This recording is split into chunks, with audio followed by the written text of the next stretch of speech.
কোনো ব্যক্তি সজ্ঞানে স্বইচ্ছায় দুঃখী হতে চায় না। সবাই একটা জিনিস চায়, সেটার নাম সুখ, সেটার নাম শান্তি। ঠিক? আরেকটু জোরে। পৃথিবীর কোনো মানুষ অসম্মানী জীবন চায় না। সবাই চায় আপন আপন জায়গা থেকে একটু সম্মানে বাঁচে।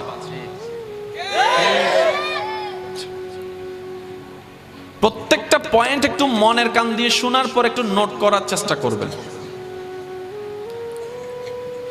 আমরা কেউ দুঃখী হতে চাই না, সুখী হতে চাই। অসম্মানিত হতে চাই না, সম্মানিত হতে চাই। ঠিক না? এবার আপনি আপনার জানা মতে অন্যের জীবনের দিকে চোখপাত না করে নিজের জীবনকে একটু অ্যানালাইসিস করে দেখেন, এই পর্যন্ত আমরা যতটুক জীবন অতিবাহিত করেছি, কতটুক সম্মানে ছিলাম, কতটুক সুখে ছিলাম। টোটাল হিসাব টান দিলে আমরা কিন্তু কেউ সুখে নাই। কথা বলেন। কিন্তু এই পর্যন্ত যারা যেটাই করছি, সুখ পাওয়ার আশাই করেছি। কথা বলতে হবে, কথা বলতে হবে।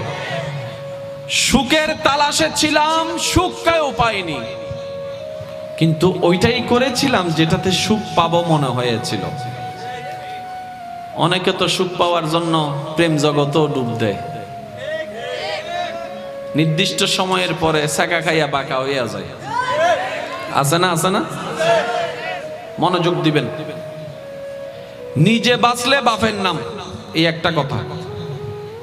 নিজের ভালো পাগলও বুঝে, এই দুইটা কথা চট্টগ্রামের সবচেয়ে বড় প্রচলিত কথা। নিজে বাঁচলে মানুষ নাই ভালো রোহিঙ্গা ঢুকি কি বাংলার সারকানা তো রহন। নিজে বাঁচলে বাপের নাম। নিজের ভালো পাগলও বুঝে, এই দুইটা কথায় কেউ কখনো বিরোধিতা করতে পারবে না। এবার নিজের জীবনকে অ্যানালাইসিস করে দেখেন, আপ টু বটম, ডাইনে টু বামে, সব দিকে আমরা সুখের আশাই করেছি, দুঃখটাই পেয়েছি। সম্মানের আশাই করেছি, অসম্মানটাই পেয়েছি। লাভের আশা করেছি, লসটাই পেয়েছি। টোটাল জীবনের অঙ্ক টান দিলে সবাই